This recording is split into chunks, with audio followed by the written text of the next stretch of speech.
जय हिंद बच्चों। आज हम लोग पढ़ेंगे इलेक्ट्रिसिटी के बारे में। ये 10th क्लास का फिजिक्स में बहुत ही इम्पोर्टेंट चैप्टर है।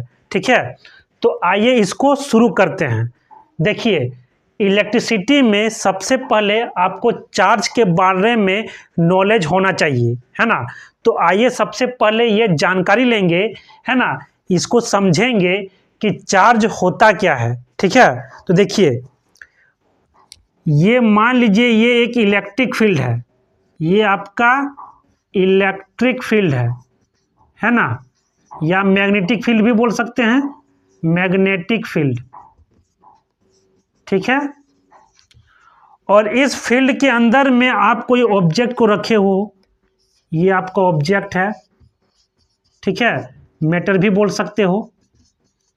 ठीक है, तो इस ऑब्जेक्ट पर एक फोर्स लगेगा, इस ऑब्जेक्ट पर क्या लगेगा, एक फोर्स लगेगा, है ना। इसी प्रॉपर्टी को बोला जाता है क्या, चार्ज। ठीक है, यानी चार्ज है क्या, तो यदि कोई ऑब्जेक्ट को, है ना, यदि हम इलेक्ट्रिक फील्ड या मैग्नेटिक फील्ड में रखते हैं, है ना, तो इसके ऊपर एक फोर्स लगता है। ठीक है, इसी प्रॉपर्टी को क्या कहा जाता है, चार्ज। ठीक है, और चार्ज को हम लोग डिनोट करते हैं Q से। ठीक है, तो देखिए वही चीज लिखा हुआ है, it is the physical property of matter that causes it to experience a force when placed in electromagnetic field. ठीक है, तो आपको चार्ज समझ में आ गया है। अब बच्चों हम लोग बात करेंगे कि चार्ज प्रोड्यूस कैसे होता है।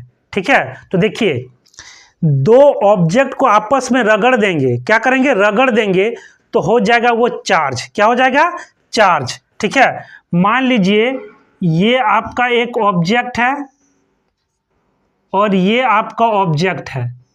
ठीक है, इन दोनों को आपस में रगड़ना है ना, तो ये क्या हो जाएगा, चार्ज हो जाएगा। ठीक है, और आप पढ़े होंगे, है ना, कि जो मैटर होता है ना, वो आपका बना होता है एटम से।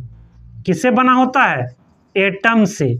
और एटम में प्रोटॉन और इलेक्ट्रॉन दोनों आपस में इक्वल होते हैं, जितना प्रोटॉन उतना इलेक्ट्रॉन होता है। ठीक है, तो देखिए इन दो ऑब्जेक्ट को आपस में रगड़ने से क्या होता है, इलेक्ट्रॉन एक ऑब्जेक्ट से चलकर कहाँ चल जाएगा, दूसरे ऑब्जेक्ट में, माने इलेक्ट्रॉन का ट्रांसफर हो जाता है।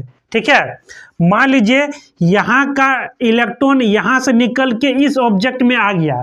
ठीक है, तो यहाँ इलेक्ट्रॉन हो गया कम, तो ये हो जाएगा आपका पॉजिटिव। और इसमें इलेक्ट्रॉन आने के बाद इसमें इलेक्ट्रॉन क्या हो जाएगा, बढ़ जाएगा, तो ये हो जाएगा आपका हो जाएगा नेगेटिव। ठीक है, तो इसलिए चार्ज जो होता है ना, वो 2 टाइप्स का होता है, एगो पॉजिटिव चार्ज और एगो नेगेटिव चार्ज। ठीक है, तो वही चीज लिखा हुआ है, it is produce when electron are transfer from one object to another object.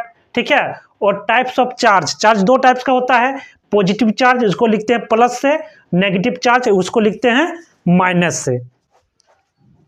अब स्टूडेंट हम लोग बात करेंगे कि चार्ज का एसआई यूनिट क्या होता है। तो चार्ज का एसआई यूनिट होता है कूलॉम। क्या होता है, कूलॉम।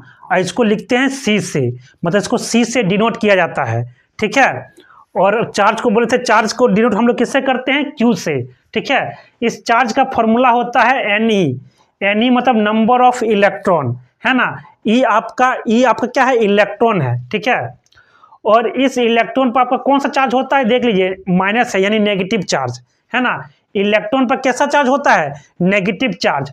और इस नेगेटिव चार्ज का जो वैल्यू है वो होता है 1.6 इंटू 10⁻⁻19 कूलाम। अब स्टूडेंट हम लोग बात करेंगे, है ना, कि एक कूलाम में कितना इलेक्ट्रॉन्स होता है। ठीक है, how many electrons in 1 coulomb of charge. ठीक है, यानी यहाँ पर जो है Q दिया है आपका कितना, 1 कूलाम। ठीक है, और इस Q मतलब चार्ज, इस चार्ज का फॉर्मूला होता है Ne। ठीक है, तो Q लिख दिए आपका यहाँ 1, और N और E पर होता है नेगेटिव चार्ज, है ना, और उसका वैल्यू होता है 1.6 इंटू 10⁻⁻19। ठीक है, और यहाँ से N निकालेंगे तो ये हो जाएगा 1/1.6 इंटू 10⁻⁻19।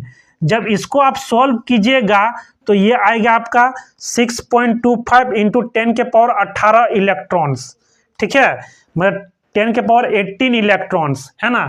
तो एक कूलाम में कितना इलेक्ट्रॉन होता है? 6.25 इंटू 10⁻18 इलेक्ट्रॉन्स। और इसको आप देखिए इस तरह लिखेंगे तो देखिए ये कितना इलेक्ट्रॉन्स है ना, आप पढ़ लीजिए कितना इलेक्ट्रॉन्स है, इसका मतलब ये होता है, ठीक है। यानी एक कूलाम में इतना इलेक्ट्रॉन्स होते हैं, मतलब बहुत ज़्यादा, ठीक है।